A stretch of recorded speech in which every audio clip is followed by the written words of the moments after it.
오늘 제가 제목을 벗고 입고 살아가기라 그렇게 붙였습니다. 오늘 사람들의 최고의 관심사 뜻은 성공하는 거예요.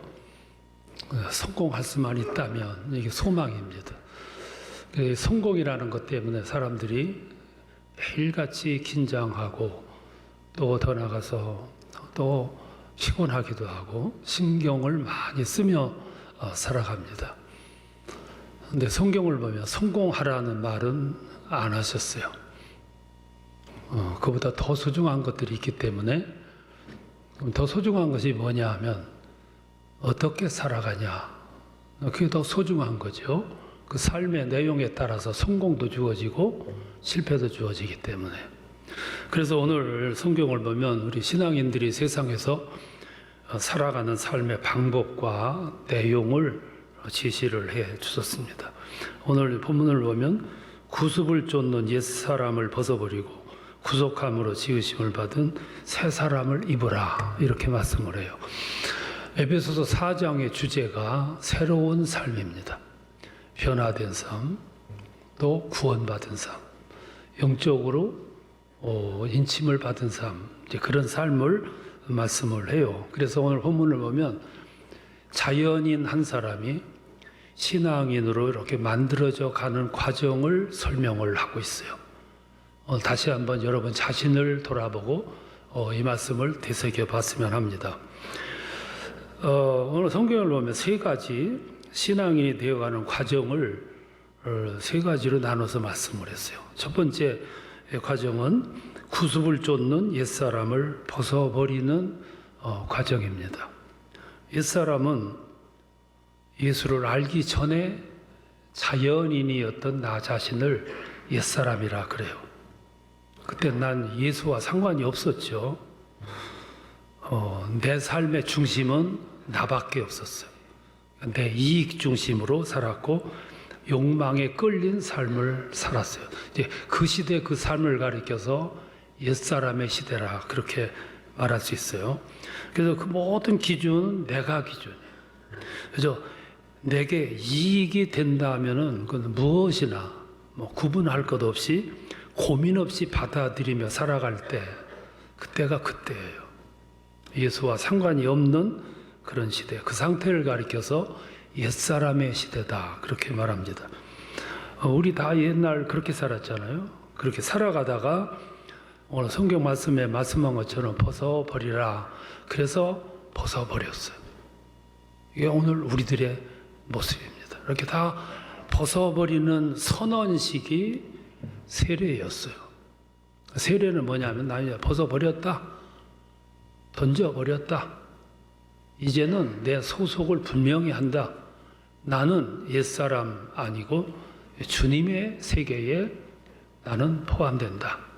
이 선언이 세례라고 볼 수 있어요. 이 첫 번째 단계입니다. 구습을 쫓는 옛사람을 벗어버리라. 이제 벗었으면 입어야 되죠.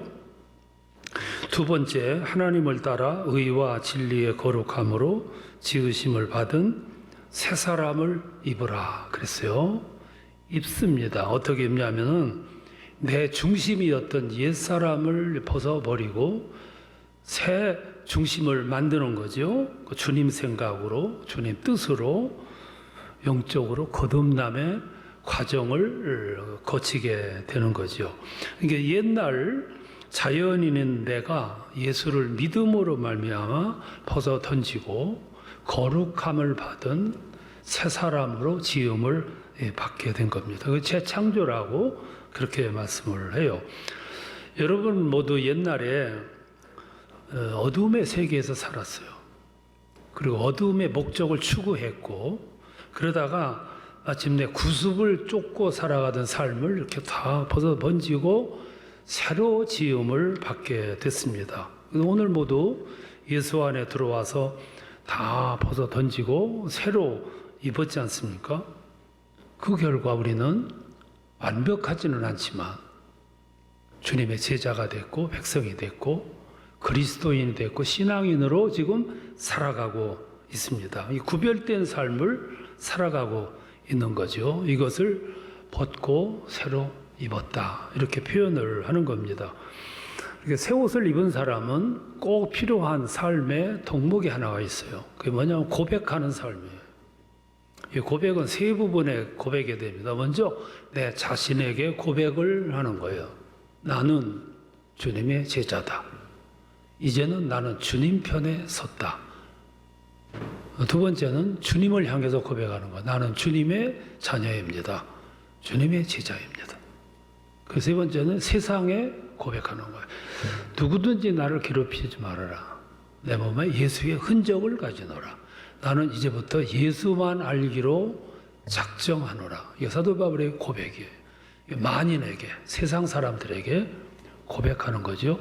이렇게 고백하면은 소속이 분명해져요. 나의 아이덴티티, 나의 고유한 영역이 생기는 거죠. 나의 자존감이 생기는 것이고, 그리고 나의 주인이 생기는 거예요. 굉장히 중요해야 합니다. 여러분, 살아가면서 고백이 소중해요. 이 고백에 따라서 내가 누구 편이냐가 결정이 되고 나의 값이 결정이 되는 거죠. 남자 친구가 오랜동안 사귀다가 어느 날 나 너 사랑해. 그러면 그 순간부터 연인으로 발전하는 거예요. 과정이 달라져요. 가치가 달라지고요. 나의 소속이 달라지는 거죠. 우리가 살아가면서 고백은 그런 중요한 역할을 하게 됩니다. 오늘 우리 신앙인들이 세상에 나가서 나는 주님의 제자다. 내가 딱 고백을 해놓으면 든든해져요. 흔들림이 없어요. 오늘 그리스도인들이 나가서 이렇게 고백하는 것을 두려워해요. 그래서 흔들림이 많아. 자기 정체성도 약해져요. 그렇게 고백을 하지 않으면 편하게 살 수 있을런지는 모르지만 내적으로 갈등이 많아요. 소신이 스지를 않아요. 고백하는 것이 참 중요합니다. 그래서 벗고 입고. 세 번째는 벗고 입었으면 입은 사람으로서, 고백한 사람으로서 살아가야 돼요. 그럼 살아가는 삶의 내용이 뭐냐 하면 지금 읽은 이 말씀입니다. 25절부터 보면 거짓을 버리고 이웃과 더불어 참된 것을 말하고 분내지 말고 도적질하지 말고 그리고 가난한 자를 구제하고 더러운 말은 입 밖에도 내지 말라. 이게 삶의 내용이에요. 또 31절에 보면 모든 악독, 노함, 분냄, 비방을 금지하고 32절 서로 친절하고 불쌍히 여기고 서로 용서하기를 하나님께서 나를 용서하심같이 너희도 용서하라. 이것이 고백한 사람, 옷을 새롭게 입은 사람들이 살아가야 할 삶의 덕목이라 이렇게 볼 수 있어요. 옛사람을 벗어버렸고 그리고 새로 입은 옷을 입은 신앙인들이 살아가야 할 내용이라고 볼 수 있어요. 근데 여기에 문제가 하나 있어요. 그거는 이렇게 떡 보자마자 질려버리죠? 불가능 이야기만 이제 써놨어요. 내가 할 수 없는 것들만 써놨어요. 그리고 지키라고 성경에 말씀을 하기 때문에 어려움이 오는 거예요. 그러면 성경은 할 수도 없는데 왜 하라고 했냐? 성경에 나오는 말씀은 다 어려워요. 모든 계명들, 법을 보면 불가능한 것들이에요. 근데 우리들 보고 하라고 그랬어요. 그래서 여기에 꼭 필요한 훈련이 필요합니다. 이걸 할 수 있는 훈련이 필요한데 이 훈련 영역이 세 가지예요. 이 세 가지를 하게 되면 할 수가 있는 거죠.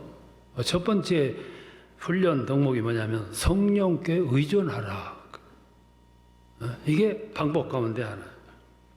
이 내용을 보면 불가능한 조건들인데 성경은 분명히 하라고 그래요. 왜 그러냐면 성령의 도우심이 전제되어 있기 때문이에요. 여러분 꼭 아셔야 됩니다. 성경에서 우리에게 제시하는 것들이 어려워요. 그럼에도 하라고 그래요. 근데 거기에는 전제가 있어요. 내가 도와주겠다. 이 전제지요. 그래서 30절에 보면 성령을 근심케 하지 말라 그랬는데 이 말은 무슨 말이냐면 왜 해보지도 않고 포기하냐? 내가 뒤에서 도와줄 텐데 왜 상의하지 않냐? 그리고 왜 불가능하다고 생각하고 옛날 살아가던 식 그걸 버리지 못하고 그대로 살아가냐? 이게 그런 뜻이거든요. 내가 도와줄 거야. 걱정하지 마라. 나하고 상의해. 이게 성령 의존하는 생활이죠. 여러분 성경을 보면 다 어려워요. 어려운데 하라고 그러시거든요. 특별히 애굽에서 살아가는 이 백성들에게 가나안에 들어가라 그래요. 불가능한 얘기죠. 가나안에 들어가려면 애굽을 탈출해야 되고 홍해를 건너야 되고 광야로 가로질러 해야 되고 수많은 적과 싸워야 되는데 우리가 무슨 능력 가지고.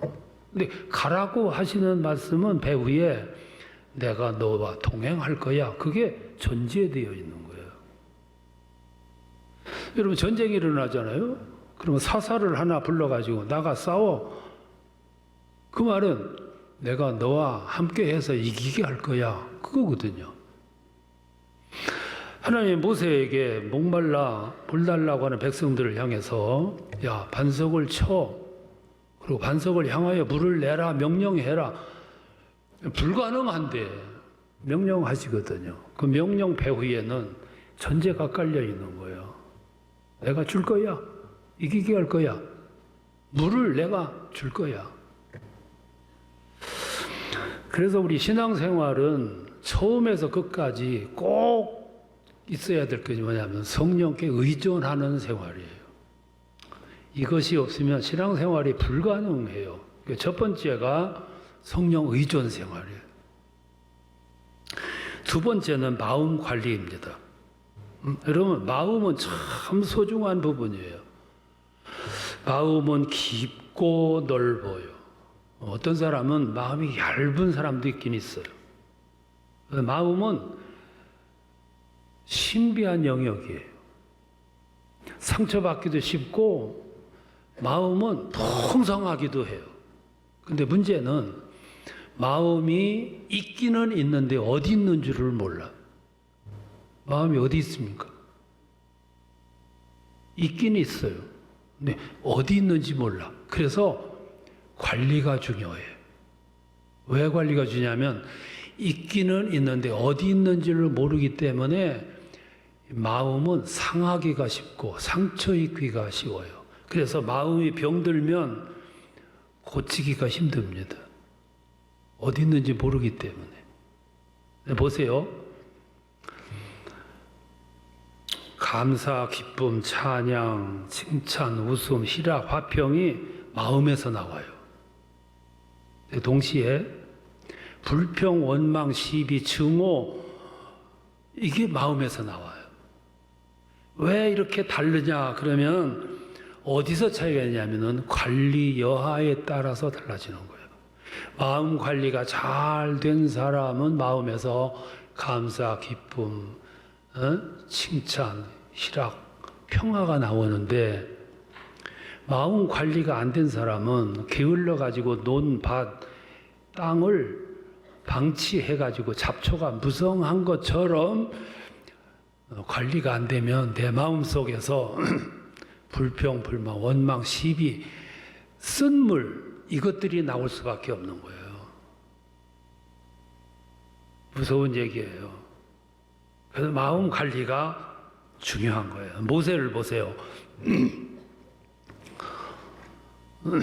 하나님을 만나기 위해서 저 시내산에 등정했다가 돌비를 받아가지고 내려와요. 저 진중에서 백성들이 황금 송아지를 만들어 놓고 수태를 부리고 있어요. 그 순간을 목격하는 순간 사도 바울은 흥분이 넘쳐요. 혈기가 나요. 그래서 돌비를 집어 던져버리잖아요. 박살을 내버린다고. 참 무서운 거예요. 사도 바울이 고린도 교회 목회를 하면서 너무 시달림을 받았어요. 거기 파벌도 많고 싸움도 많아서 그 모습을 이렇게 보다가 편지를 써가지고 보내버려요. 은혜를 헛되이 받지 말라. 그리고 책망하는 내용을 써서 보내요. 이런 다혈질은 조금 있으면 흥분이 가라앉아요. 그러면 곧 후회를 해요. 그래서 사도 바울이 후회를 해가지고 또 편지를 써서 디도편에 보내잖아요. 상처받을까봐 후회하면서. 마음 관리가 이렇게 어렵고 중요한 부분이에요. 마음을 잘 관리할 수만 있다면 성공하는 거죠. 우리 목회자들이 목회하면서 제일 어려운 것이 마음 관리. 나는 혼자고 여러분들을 많아요. 여러분들 속에는 다 천사들이 아니에요. 안천사도 있어.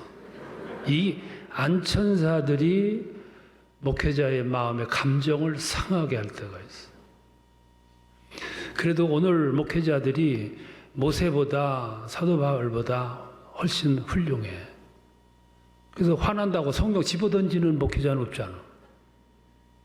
편지 써가지고 서운하다고 편지 써보낸 분은 없잖아요. 그걸 이기려니까 얼마나 힘들겠어요. 그래서 마음 관리가 중요해요. 성령께 의존, 마음 관리. 자, 그런데 성령께 의존하는 생활과 마음 관리 생활에 철저하게 되면 세 번째 단계가 나오는데 그게 순종의 단계예요. 이 순종의 단계에서 뭐가 나오냐면 여러분 신앙생활 하는데 지성이 앞서고 지식이 앞서다가 보면은 그 신앙생활 오래 해도 기적이 안 일어나요. 변화, 감동, 결단, 눈물, 회심이 안 일어나요. 성령에 의존하는 삶을 살아가며 마음의 관리가 잘 되다 보면 조그마한 일에도 감동이 나오고 결단이 나오고 욕구가 나와요. 소극적인 사람이 적극적인 성향으로 바뀌어요. 그래서 그렇게 되면 성령이 내 안에서 역사하세요. 여러분, 나는 얼마나 소중한 자원입니까? 훌륭한 자원이거든요. 하나님은 우리 자원을 사장시키지를 않아요. 그래서 성령을 보내가지고 성령에 의존하는 삶을 살고 더 나가서 마음이 잘 관리된 사람들 마음속에 감동을 주시는 거예요. 감동을 주시면 어떤 현상이 일어나냐면은 내 마음속에 무언가를 실행하고자 하는 욕구가 나와. 용기가. 그래서 세상에 이바지하고 싶고 이웃을 섬기고 싶고 교회에 뭔가를 가서 하고 싶은 이런 마음이 와요. 헌금도 하고 싶고 구제도 하고 싶고 봉사도 하고 싶고 뭔가 소극적이던 것이 적극적으로 하고자 하는 마음으로 발전해요. 그게 성령이 주시는 생각이에요. 그러면 그런 생각이 떠오르면 즉시 해야 돼. 즉시 안 하고 또 따지고 싶으면 그 마음이 점점 죽어가요. 줄어들고 헌금을 하고 싶다. 그래서 해야 되는데 그걸 또 따지다 보면 액수가 점점 줄어. 그래서 나중에는 포기하게 되는 거예요.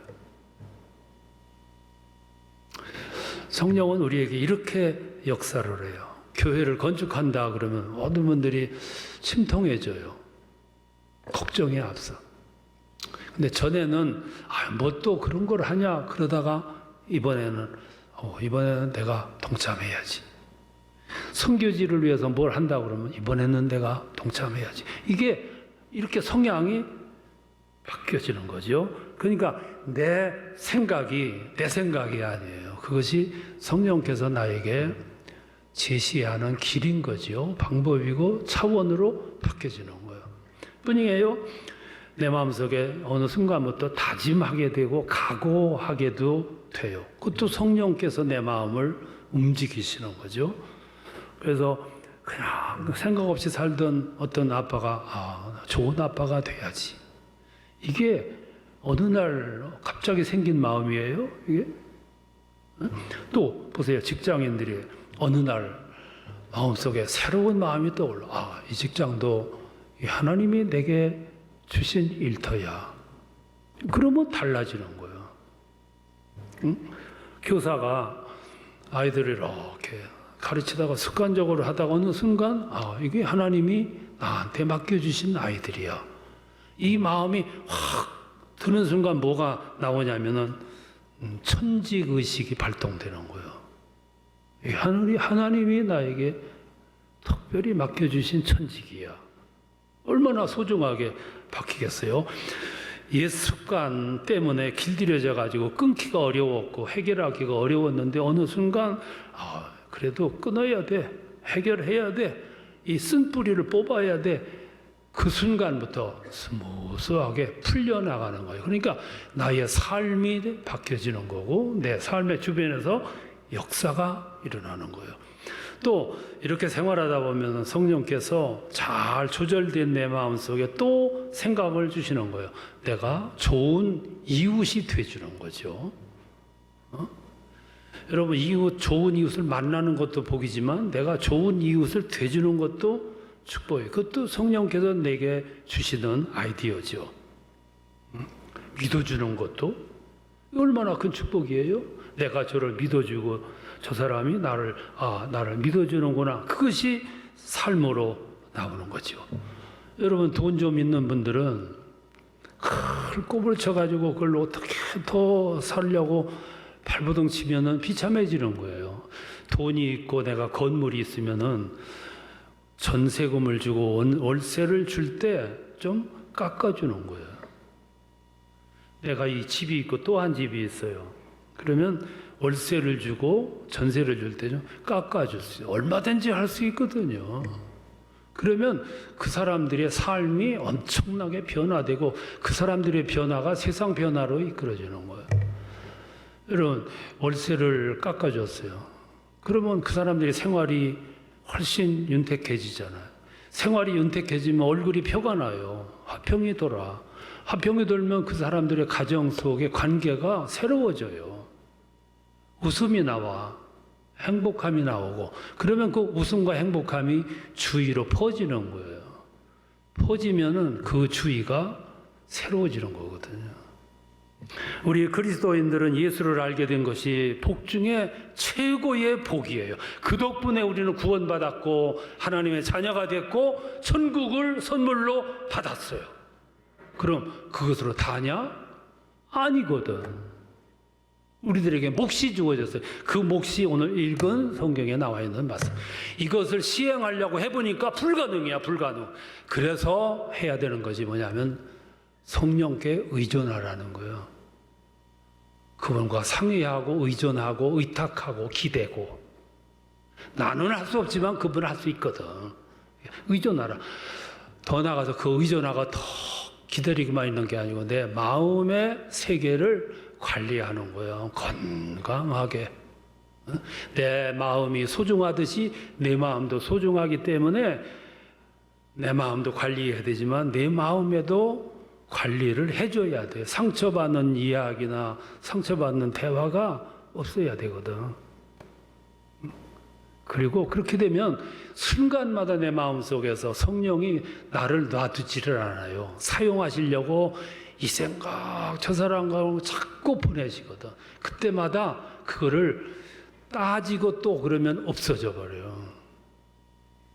그때마다 즉시 행하는 거야.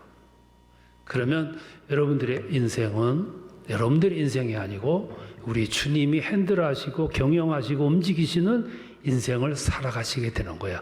그게 이 땅에서 지금 살아가는 옛날 구습을 집어 던지고 새로 입고 살아가는 신앙인의 삶이에요. 그 자체가 복이고 은혜이고 그 자체가 하나님이 함께 하시는 삶이고 그 영역이 하나님의 영광이 빛나게 드높아지는 세계가 되는 겁니다. 오늘 이렇게 살아가는 것이 신앙인의 삶이에요. 그런 축복이 함께 하시기를 축원합니다.